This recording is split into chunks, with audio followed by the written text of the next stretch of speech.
So Simple tutorial. Good morning students, welcome to SST So Simple tutorial. In the previous session we discussed about the roadways. Today we shall discuss another important mode of road transportation. Our topic for the day will be railways. Railways are the principal mode of transportation for freight and passengers in India. Freight means goods transported in trucks, trains or ships. Railways makes it possible to conduct multifarious activities like business, sightseeing, pilgrimage, along with transportation of goods over longer distances. The Indian Railways Catering and Tourism Corporation, which we call IRCTC, runs a series of Bharat Darshan tourist trains to carry people to various pilgrimages across the country. Then you must have heard of the Palace on Wheels. It is another example of train that is meant to promote tourism in Rajasthan. Apart from being an important means of transport, the Indian Railways has been a great integrating force for more than 150 years. Students, the British had brought railways into India for their own benefits, but no one could have imagined that this transportation system would unite the states and bring them together to form a nation.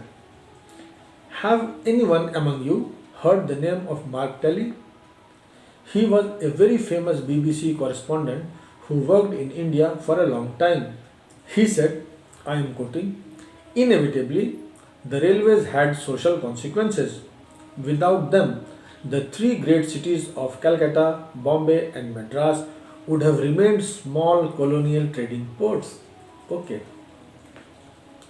Railways in India also bind the economic life of the country as well as accelerate the development of the industry and agriculture. So railways is not simply a mode of transport, it binds the people socially as well as economically. Let us now discuss another important topic, distribution pattern of railways in the country. The distribution pattern of the railways network in the country has been largely influenced by physiographic, economic and administrative factors. To have a better understanding, we will discuss them under separate heads. First, the northern plains. The northern plains, with their vast level land, high population density and rich agricultural resources, provide the most favorable condition for their growth. It is easier to lay railway lines in the plains. The northern plains have vast level land. It is easy to lay railway lines there. These plains have high population density, as a result of which we find dense railway network there to cater the interest of the people. However, since there are a large number of rivers in this region, construction of bridges across their wide beds poses some difficulties. Second, let us see the Himalayan region.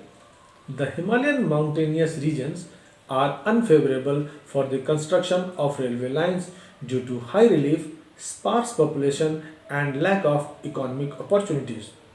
If anyone amongst you had the opportunity to visit Vaishno Devi, you must have observed that the train terminates at Jammu Tawi. The station is at the foothills of the Himalayas. So, the Himalayan region in the north is almost devoid of railways, except 2 or 3 narrow gauge railway lines like Kalka Simla line or Siliguri Darjeeling railway line. But just for your information, recently railway track has been laid to connect Jammu Tawi station with Baramulla in the Kashmir Valley. Third, let us see the Peninsular Plateau. The whole of Peninsular Plateau has hilly and plateau terrains. This hinders the development of railway there. So, except few areas, you will find loose railway network there. The railway tracks are laid through low hills, gaps or tunnels. Let us see the condition in the coastal plains. There is a distinct contrast in the railway network between eastern coastal plain and western coastal plain. The eastern plain is quite wide and permits the construction of railways, as a result of which We can see the Kolkata-Chennai route along the east coast. But we don't have this ease or comfort in the western coastal plain due to the structure and relief of this area. The contiguous stretch of Sahyadri or the Western Ghats could be crossed only through gaps and passes. Construction of railway line is a very difficult task there. That is why when the Konkan railway line got completed, it was just like a dream come true. Konkan railway passes through several tunnels and numerous bridges. During construction, it faced a number of problems like sinking of railway tracks in some stretches and landslides. Today, this railway line has become the lifeline of the western coastal plain.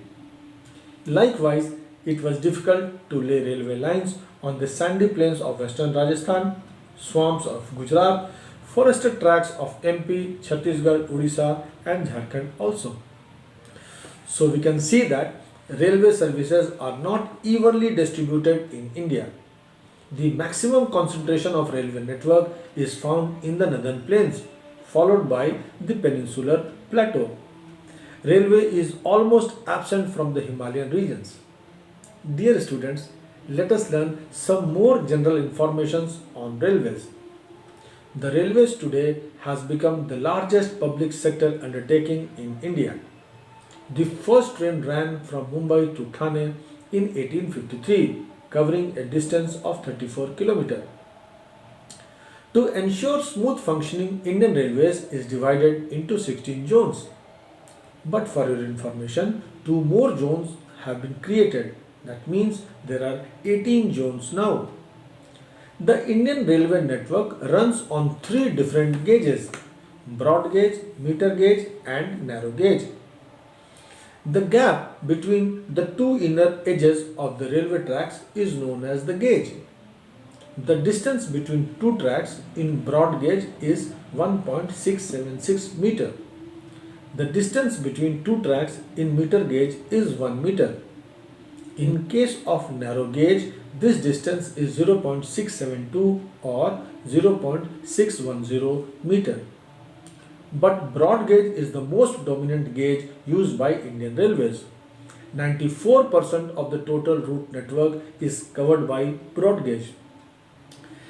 Different gauge systems create problems for railways as well as the users. They disturb the smooth flow of traffic. Soon, all meter gauge tracks in our country will get converted into broad gauge phase-wise. Lastly, let us discuss some problems faced by the railways. First, many passengers travel without tickets. See what Indian Express reports. Ticketless travel on railway up by 60% in the last 5 years. This results in loss of revenue to the railways. Then, theft and damaging the railway property has not yet stopped completely. It seems people strongly believe in railway aapki sampatti hai. There are instances of people stealing mirrors and toilet mugs. Some people even carry bed sheets, towels and pillows with them. This is bad and must be avoided. Then, chain pulling by the people is another issue that the railway suffers from. Once a chain is pulled, it results in the delay of not only that train but it also delays the train following the same track. Railway loses millions of rupees due to this problem.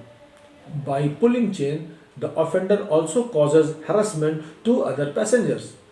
A passenger might miss the next connecting train or flight. Let me stop here, students, and see the probable questions from this topic. 1. The distribution pattern of Indian Railways network is influenced by the physiographic factors. Explain with examples. 2. Describe the significance of the development of the Konkan Railway. 3. Explain the problems faced by Indian Railways. Now it is time for you to read your textbook and prepare good answers to these questions. In the next session, we will continue with the next topic, pipelines. Till then, keep reading and have a nice time. Thank you.